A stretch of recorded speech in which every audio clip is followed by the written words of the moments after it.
What up, guys? Killer back with another Zombie IO video, and today we're going over the Godslayer armor part 2. We didn't get the stats from last time, so I'll put the stats on this time. But like I did say in the last video, I thought about it. I said, well, you said something about the helmet, but you didn't compare the two helmets. So comparing the helmets between the Destroyer and the Godslayer, just so you guys have a understanding of what I'm saying as far as like why one's AoE and one's versus single target damage. Okay, and necessarily the helmet's not the one. I'm going to go over the gloves, which I know is one of the big ones that'll show you.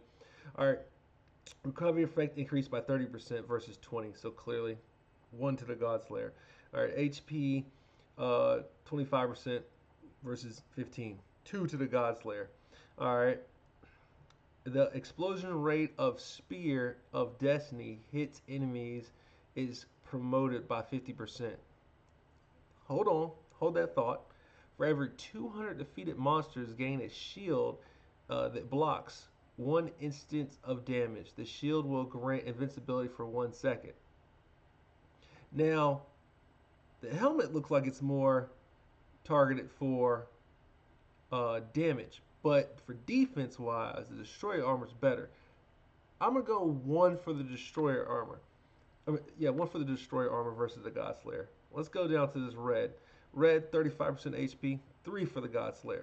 So, alright. Then, the Godslayer also has another tier of, if you get the tier 3 of the red. Upon defeating 200 enemies, gain a shield capable of blocking instant damage. When the shield is struck, become invulnerable for 3 seconds. Scratch that one for the destroyer, put it back on the Godslayer. 4 for the Godslayer. During 3 seconds, damage adds 50%. So yeah, this is the same exact thing as the destroyer, but the armor is better for the Godslayer. So there you go. And the rainbow invincibility effect is extended 3 seconds, and the attack is increased by 50% for 3 seconds. So this happens at tier 3 of the red for the Godslayer. That only happens at rainbow for the destroyer. All right. The Godslayer set damage is 15% more. So if you have a third 3 set, you're getting a 15%. If you have the 6 set, you're getting another. You're getting 115% with just the helmet. So I had to say the helmet is better. The helmet looks better for damage and probably is better at tier 4 than the destroyer. So we'll go with that for the destroyer. Let's go over the chest. All right. So once again, let's get to these blues. And the top part is just explaining the set of bonuses. Let's go to these blues. Okay. In the battle, can revive one time upon defeat. Upon revival, HP is 100%. You will gain lifesteal effect lasting for 5 seconds, during which you are immune to death. This is really weird to me because you get a lifesteal ability. The only thing that I can say that might help you with is the Godslayer has a built-in shield in it, so like you can actually buff your health to a little bit extend for the shield. So you're getting that lifesteal that extend that shield. So you start at 100% health, and you get like maybe a 6% shield, or whatever, or sorry, a sixth of a percent shield. So maybe your shield gets built up in that 5 seconds. So I kind of, now that I'm thinking about the shield, that makes sense. In the battle, you can resurrect one time. Upon failure, the health is revived at 100%. So those are pretty much the same. The shield is a bonus, so one for the Godslayer. Again, 10% more health, two for the Godslayer purple. Let's go to this yellow. So this is going to be interesting. Upon entering the battlefield, the upon entering the battle, the field of destiny is revealed. Enemies who enter the range of the field will continuously suffer damage. So that's that white bubble round. So the chest already has a white bubble, has a kind of a defensive blocking shield already. That's going to clearly be one for the Godslayer right there. After resurrection, attack increased 15%, more movement speed. I don't ever like movement speed in this game, but sometimes it comes in handy. So once again, that's for the Godslayer. 10% increase to the health on the red level. Once again, no red level 3, so now we got 2 in favor of the Godslayer. In the battle, you can revive 2 times. Huh. After falling, and once revived, your attack will be promoted 15%, movement speed increase 50%. So this is basically just adding the yellow or the yellow in red into red 3 pretty much on all these. So that's kind of nice. So the rainbow is going to be the same, except let's see, upon the second to resurrect failure, you just have 100% health. You don't get any of the attack promotion or the movement speed, which is the only one time, or which is after both times after the yellow tier. So you get the yellow tier and the red 3 tier on the Godslayer. So one more for the Godslayer. And then, of course, Destiny Force Field damage range promoted by 50%, damage additional 50%. So now the shield is increasing. So the chest is kind of lit. Like, I'm not gonna front, the chest piece is definitely significant. So I would definitely go after the chest piece. I did not chase the chest or the headpiece. I happened to get an extra foot and extra arm pieces, and I'll explain. So when I first went after the spear, which is what I was going for, I was like, I just want the weapon, whatever. I didn't think the armor was going to be really that much of a big deal, especially for the investment you have to put into it. I happen to have the foot piece on there, and it wasn't. It's not guaranteed that even if you have the spear and as your desired um, desired item you want to get, doesn't necessarily mean you're gonna get it. I missed it twice. It was crazy. Anyway, I did happen to get the boots twice. So let's see the difference between the boots. All right. So I imagine it's gonna be fairly similar, and you guys will see the difference. So base speed movement 2, base speed by two on the destroyer. Sorry, and Destiny Destroyer and Godslayer are killing me because it's the Destiny shoes, but it's the Godslayer armor. So there is Destiny on one side and it's Destroyer on the other side, and then I got Godslayer. So I don't know, double D's destroying me, literally and figuratively. But so you got the base damage, the base movement speed of 3, and you got an increase of 2, which so now my speed naturally is always +3 versus the base is only increased. I don't know the difference between the increase and base, so I guess it's probably about the same. All right, another 10% on the purple. All right, let's go to this yellow. It says every 5 seconds release a large range Destiny force field shockwave. It does a little damage. I haven't really noticed it. Whatever. Here's the difference right here. This is one of the main differences between the Godslayer armor and the Destroyer armor, and this is why the Destroyer armor is better for single target right here. Moving continuously promotes damage. After staying still for 5 seconds, damage will be promoted by up to a max of 30%. This movement will cancel this effect.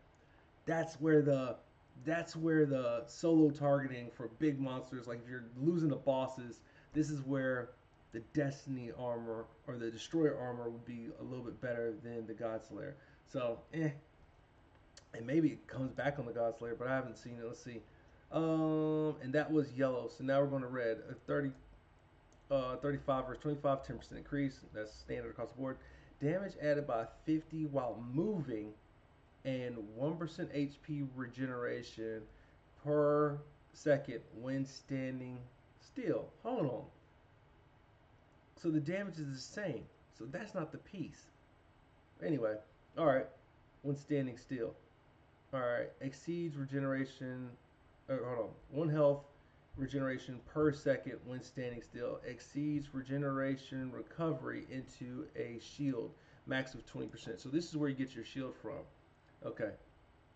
So apparently that's the same. This might be where the difference is. Max damage can be promoted up to 50%.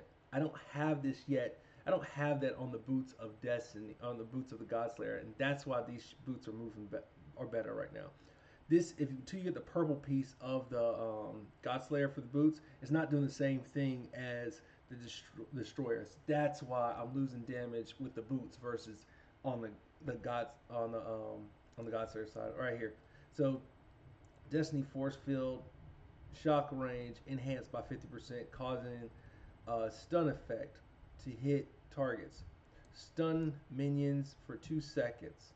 elites 1 and bosses up to 5. So you lose that maximum damage. So yeah, the boots of the destroyer are better for solo targeting because of that 50% more damage promotion. So those boots are always going to be better than the Godslayer boots for one-on-one damage. But as you can see, these boots are still built for AoE. Like the shockwave and the slowing of the bosses and stuff like that. This is for AoE and like it's for board clearing. Like it's just that simple. All right, let's see where these destroyer gloves are enhancement for solo versus AoE. All right, so we'll go right back up to blue, of course. It says when your own HP is higher than 50%, attack increase 20%. Okay. Damage adds 50% against elites and bosses. Okay, that should be 50% attack is increased by 20. HP is higher. Okay, so that should be better for the bosses, or it should be better for solo targeting right there. So maybe I got to see what else comes on with these gloves. A 25% attack versus a 15% attack triggers one an inhibilation beam. So these are these little beams that go off to the V. I know I couldn't say it earlier. I'm going with annihilation. I don't know. It sounded out better today. I don't think I'm still saying it right. Every 2.5 seconds, so it's actually adding another beam. It's pretty cool. It adds one. You get up to like three. They kind of just go in a line, but I mean, they just kind of stay there for a little while, so it's interesting. You gotta kind of run things into them. Again, let's go to red. Red is 25 versus 30, 35. So Godslayer there. All right, this might be it right here. So crit rate increases by 10% and crit damage increases by 100%. So every time you crit at a every 10 hits, you're gonna hit one crit for sure with this. If you don't have crit somewhere else, which it crit increase with the yellow. Sorry, I didn't go over the yellow. I skipped the yellow completely on this one. So 10% crit. So I'm at a 20% crit with these gloves. I'm at no percent crit over here with these gloves. These gloves are better for solo targeting. So every two out of 10 hits, you're critting at 100% more damage than what you already got. That's better for solo targeting. So this explains why the gloves and the boots are better. You got a 100% crit damage, and you have another 50% damage buffer in both of those boots. That might help. All right, let's go to red 3, which is not over here. It says, after defeating an elite monster, damage will be promoted by 5% with a maximum stack of 50. So after you defeat the monster, you get the damage increase. That's okay. Another in and annihilation beam dealing damage, which is cool, and apparently says in the path annihilation ray damage is added by 15%. So now you get more damage up to 50%, but that's designed for AoE.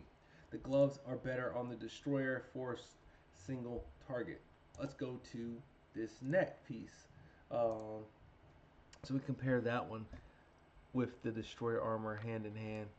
All right, there is a 2.5 chance to deal 10 times damage to enemy.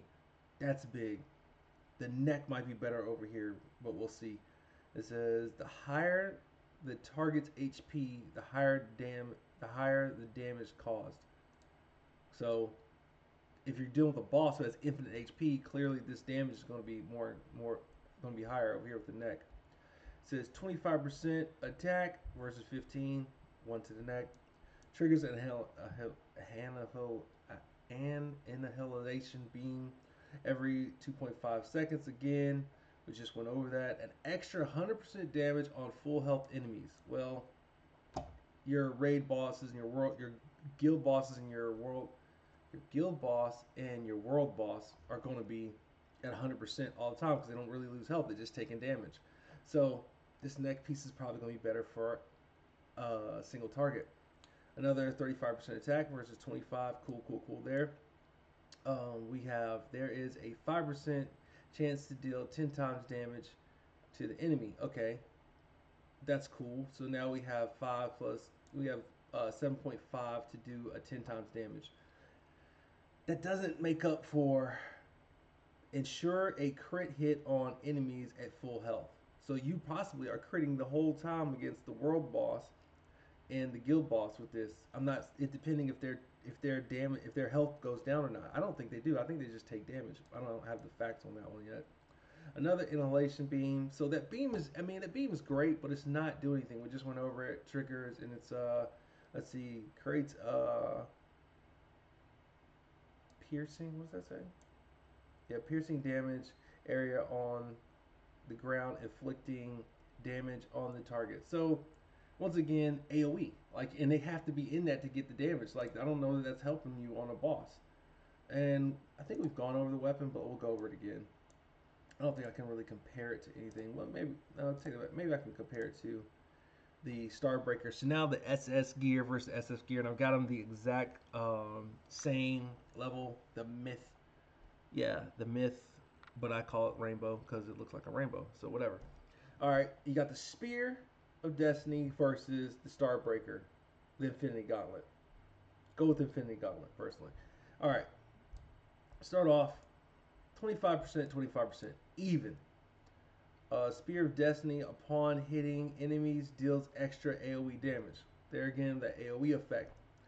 Starbreaker summons an extra star every 6 attacks, stunning enemies within range of 2 seconds, bosses 1, and or yeah, bosses 1 second, and continuously deals damage to the unit within the range. So basically, it drops a big circle on the ground. It's like fire, and while you're in that, you're still getting hit. In my opinion, purple goes to the Starbreaker.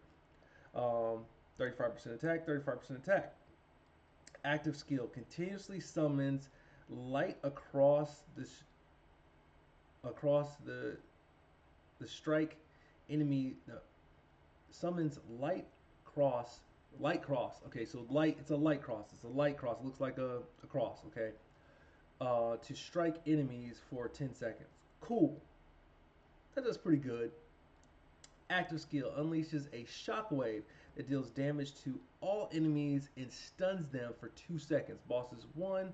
Um, summons three summons 3 stars to orbit the caster for 12 seconds. So this lasts a little longer. Um, entering every 4 seconds, 1 star explodes, dealing damage. The enemies all deals explodes, dealing damage to all enemies 1 time. So the continuous attack, the active skill ability for the Starbreaker versus the Spear of Destiny, I'm going to give another one to the Starbreaker. And the reason I'm going to give that to him is because the Starbreaker you can use on a boss, on a sub boss, or on enemies in a wave. What happens is it puts a circle around your perimeter. In that perimeter, they're taking damage, continuous damage. So you can go up to them and they'll take damage, and then it'll explode. The stars will explode on them. Versus this is more AOE, where it does damage everywhere around you, but you're not able to target it. So I'm gonna give I'm gonna give that one to the Starbreaker. So far, the Starbreaker is better than the Spear, as far as I'm concerned. All right, let's go. Let's look at. This one does not have an active 3 ability. That's interesting. They added this apparently for this set. So depending on what the active 3 ability is, the red 3 ability is, it might be better. In battle, ultimate skill can be activated without learning passive.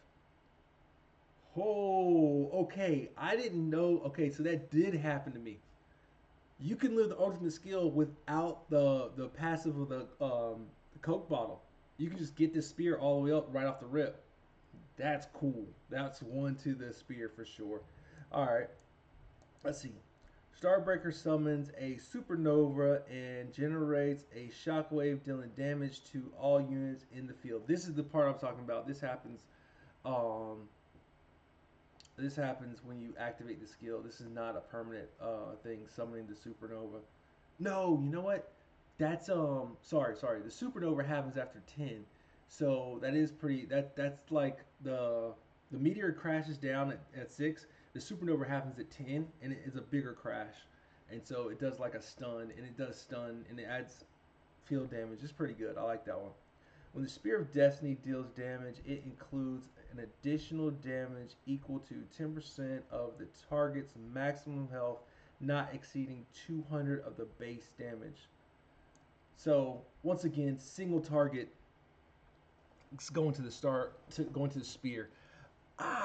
They're just used for different applications. Again, if you're clearing levels, clearing waves, go with the Starbreaker hands down. If you're clearing a singular boss, go with the Spear of Destiny, and that's the difference between the two. Real talk. I like running the Spear of Destiny with the Sky Ripper for a single target. I like for crowd control definitely running the Starbreaker. I don't usually run. I don't run the gun. I run the gun with Starbreaker. So that's my combination. It's either spear and gun or it's either Starbreaker and gun. That's my combo right now, and maybe I'll switch the Starbreaker to the gun once I get more of a feel to it. But so far, I like the gun slightly better. Um, and I guess I'll click it. We're here. We're gonna go over. It's already at 20 minutes. Sorry guys. We'll just go over the stuff that's important. So right here, the unit hit by the Sky Ripper takes 50% extra damage. That's important. When the Sky Ripper hits only one unit, damage increased by 100%. Please use the terminology library for translation. That's interesting. They have a terminology library. I'm guessing I'm gonna go to the terminology library. That could be a video. But guys, that is this video. I guess I'll do one on the damage breakdown next. But Kill out. Peace. Sorry so long. Once again, follow me on Discord, like and subscribe to the channel. Contact me. I'll contact you back. Peace.